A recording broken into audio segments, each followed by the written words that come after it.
अस्सलाम वालेकुम। वीडियो से स्टार्ट से पहले एक रिक्वेस्ट है कि आप काइंडली वीडियो को लाइक और कमेंट ज़रूर कर दिया करें ताकि मज़ीद लोगों तक ये वीडियो पहुँचे, और दुरूद शरीफ एक मरतबा दुरूद शरीफ ज़रूर पढ़ लीजिए। जज़ाकल्लाह खैर। बल्कि अजीब रवायत लिखी है इमाम यूसुफ सालही ने सुब्हुल हुदा व रिशाद में, इकरमा बिन अबू जहल का बेटा।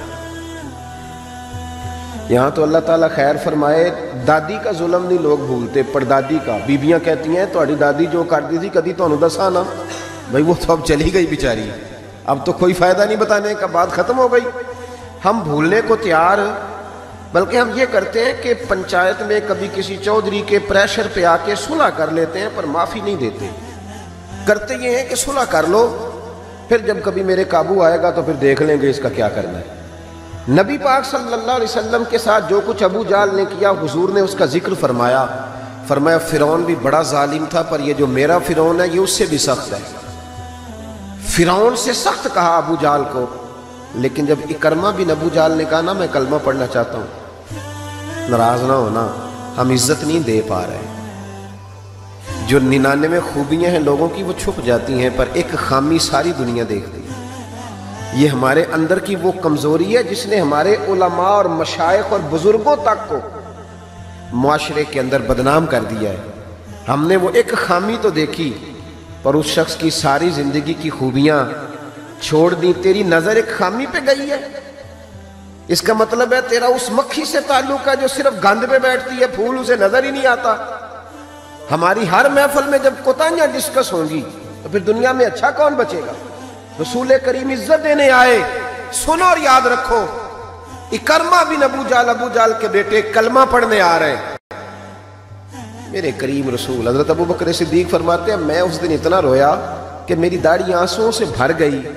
नबी करीम फरमाने लगे, भाई मुझे खबर मिली है कि इकरमा कलमा पढ़ने आ रहा है, आओ ज़रा सारे बैठो मेरी बात सुनो, हुजूर हुक्म करें।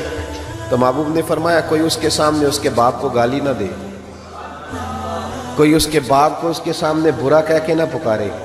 कोई, यहाँ एक और बात भी करनी बड़ी ज़रूरी समझता हूँ, जो पक्का बेईमान काफिर था, बेईमान, जब हुजूर ने मना कर दिया कि उसके बेटे को तकलीफ होती है, जिसका कुफर नसे कती से साबित है, इन्नल्लज़ीना कफ़रू सवाउन अलैहिम अअनज़रतहुम अम लम तुनज़िरहुम ला युमिनून। इस आयत की तफसीर में जहां भी आप खोलेंगे पहला नाम अबू जाल का मिलेगा, जिस पर नस आ गई कि इसकी किस्मत में कुफर है। जब वहां हुजूर ने फरमाया बाप को काफिर ना कहना, बेटे को तकलीफ होगी, तो तू बता, जब तू हजरत अब्दुल्ला और सैयदा आमना के बारे में बात करता है तो हुजूर के दिल को तकलीफ नहीं होती, शर्म नहीं आती, लोगों को हया नहीं आती, हुजूर का दिल दुखाते।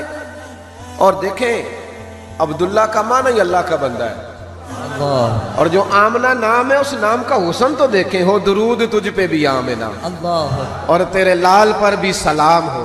तो थोड़ा आप भी पहचाना करें, जो तेरी अम्मा को बुरा कहे तू सलाम नहीं लेता, और जो नबी पाक की अम्मा के बारे में बात कहता है तू कहता है मौलवी साहब रल मिल के रहना चाहिए। अजीब बात है ना तेरी। उस बंदे से सलाम ले ले, उससे गला मिला ले जिसके सीने में नबी पाक के वालिदैन के बारे में बुग़्ज़ छुपा हुआ है, उस शख्स से सीना मिलाए। थोड़ा सा सोचा करें, हमारा किसी से जायदाद का क्या रट्टा है। तो याद रखें, इकरमा जब आ रहे थे तो नबी करीम अलैहिस्सलातु सलाम ने फरमाया, कोई उसे उसके बाप को उसके सामने बुरा न कहे। हजरत अबू बकर सिद्दीक कहते हैं, फिर हुजूर ने फरमाया, कोई उसके बाप का कुफ्र न गिनवाए, कोई उसकी ज़्यादतियों का जिक्र न करे, कोई उसके बारे में कोई आयत ना पढ़े, कोई मेरा कौल ना दोहराए। हज़रत सैयदना अबू बकर सिद्दीक फरमाते हैं, मैं रोने लगा तो मुझसे हज़रत अबू दरदा कहने लगे, आप क्यों रो रहे हैं। तो मैंने कहा, मैं रो रहा हूँ महबूब की रहमत लिल आलमीन पे, कि महबूब ये किसके इस्तकबाल की तैयारियाँ करा रहे हो। और सारी ज़िंदगी तकलीफ दी, किन के इस्तकबाल, खुदारा सारी। अब यकीन करें, आप बैठ जाए किसी मजलिस में, नाराज़ ना होना, उलमा और नेक लोगों की बात नहीं करता, अपनी और आपकी कर रहा हूँ। हम किसी महफिल में बैठ जाए ना, हमने अब गुनाहों के नाम बदल लिए हैं। झूठ का नाम हमने बहाना रखा है, मैं बहाना कर चढ़िया से, हालांकि सच्ची बात क्या है, झूठ बोला। और ये गीबत का नाम हमने बदल के गपशप रखा है, थोड़ी देर गपशप करें। वो गपशप क्या है,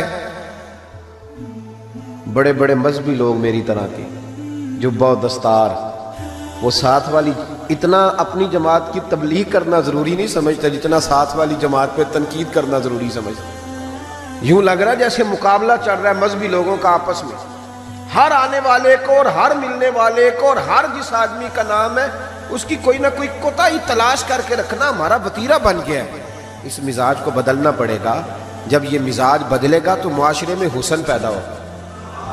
میری طرح جو آدمی بھی تھوڑا سا ممبر پہ بیٹھنے لگتا ہے وہ کہتا ہے میں ہی دین کا کام کر رہا ہوں. جو جماعت بھی کام شروع کرتی ہے کہتے ہیں صرف ہم نے کیا.